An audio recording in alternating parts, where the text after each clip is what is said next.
what gives me hope? I think the first thing is teachers who opt into a career that often pays them very little and could be doing something different with the talent, intelligence, education that they have, and yet opt into those careers. And when you ask teachers why they opt, oftentimes what they'll say is because they want to help children. They want to work with children to help children thrive. And that gives me hope that there's people who are willing to do that really challenging task, even if society is not recognizing them for that work. The second thing that gives me hope is also that there's been growing awareness about the global learning crisis. So when I worked at the World Bank more than 10 years ago, not many people outside of the World Bank knew about this crisis. And over the course of the years, this has become vox populi.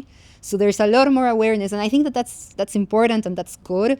And the last thing I would say that also gives me hope is that I think that among people who think about education policy and how to improve education systems, there's also starting to be a change of approach. So for the last 10, 15 years, the focus was almost exclusively on trying to identify technically sound education policies that promote more learning and doing all kinds of impact evaluations, rigorous assessments of different types of education interventions to see which ones promote more learning.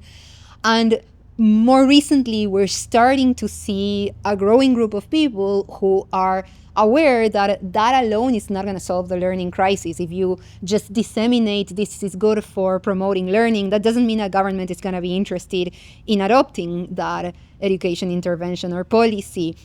What we really need to do to solve the learning crisis is to understand the political incentives of those who have the power to make education policy decisions. And it's encouraging to see a growing number of people who work in the policy sphere become attuned to the importance of this. It's something that in my classes I really try to teach students how to think about the politics of education, and that's the bulk of my research is devoted to understanding the political incentives behind education policy decisions. But we're starting to see in outside university settings, in people who are talking to governments of developing countries, an awareness as well that they need to understand politics and they need to understand what makes politicians tick if they want the education policies that they know are good to be adopted.